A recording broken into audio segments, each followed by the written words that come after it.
Vai voltar a acionar aqui a nossa reportagem nos Estados Unidos.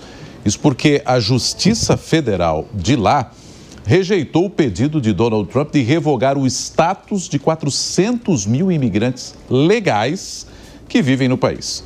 Ao vivo da Flórida, o Eliseu Caetano está de volta aqui, traz mais informações para a gente.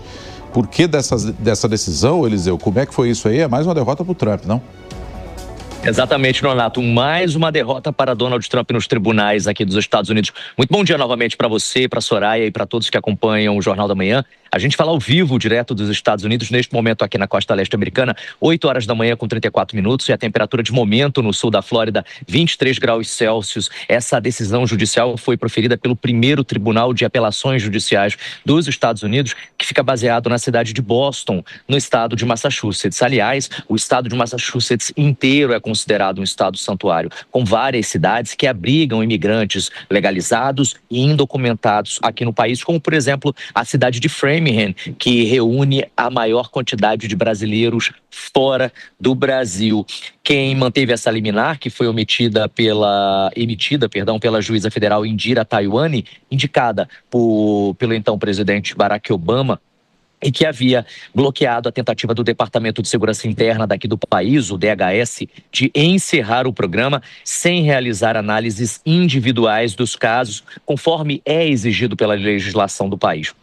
O tribunal, portanto, considerou que a ação do governo carecia de justificativa legal adequada e que, portanto, violava o devido processo legal. Agora, é claro que há implicações e reações também, viu? Organizações de defesa dos direitos dos imigrantes, como, por exemplo, o Justice Action Center, celebraram a decisão como uma vitória contra o que consideram uma tentativa ilegal e imprudente da administração Trump. Por outro lado, o governo argumentou que a decisão judicial obriga o país a manter não cidadãos contra a sua vontade e indicou a possibilidade até de recorrer à Suprema Corte dos Estados Unidos e, portanto, esse Tribunal Federal rejeitou a tentativa do governo Trump de revogar o status legal temporário de aproximadamente 400 mil migrantes provenientes de Cuba, Haiti, Nicarágua e Venezuela. Vale lembrar, para a gente fechar, que esses migrantes haviam recebido autorizações de permanência temporária sob o programa Parole Humanitário, implementado ainda durante a administração de Joe Biden. Agora, portanto, Nonato, o caso vai para a Suprema Corte. Eu volto com você no estúdio.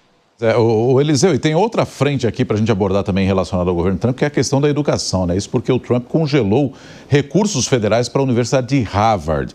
O que é que ele alegou para esse congelamento dos recursos aí de Harvard nessa briga que a gente já vem falando há alguns dias? Pois é, o governo Trump alegou que a instituição não atendeu aos requerimentos do governo federal. A gente tem acompanhado essa polêmica há bastante tempo, pelo menos desde o início do ano, quando Donald Trump começou o seu segundo mandato. E o governo congelou agora, em definitivo, os financiamentos futuros para a Universidade de Harvard, uma das mais importantes e influentes do mundo, aliás, uma das mais ricas do planeta, viu?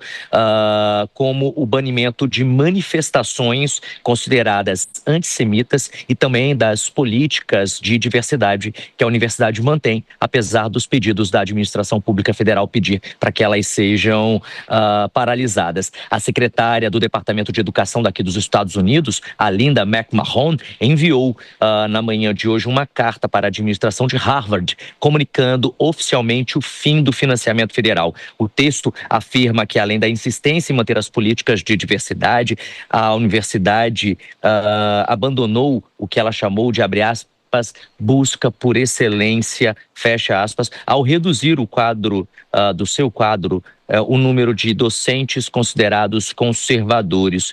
A carta disse o seguinte, abre aspas, essa carta é para informá-los de que Harvard não deve mais procurar para receber recursos do governo federal, uma vez que não serão fornecidos, fecha aspas. Segundo a agência internacional de notícias Reuters, Harvard recebe, em média, 53 bilhões de dólares por ano do governo federal. Aliás, esse é o maior financiamento entre as universidades norte-americanas. Vale também, Nonato, a gente relembrar que o governo federal tem cortado recursos federais para pressionar a agenda política de Trump, né? Segundo o presidente, essas instituições de ensino permitem o crescimento de antissemitismo desde que uma onda de protesto se deu nos campos contra a guerra de Israel na faixa de Gaza. Vale a gente lembrar que outras universidades também estão na linha de tiro de Donald Trump com relação a isso. São 60 instituições, pelo menos, entre elas Cornell, Northwestern,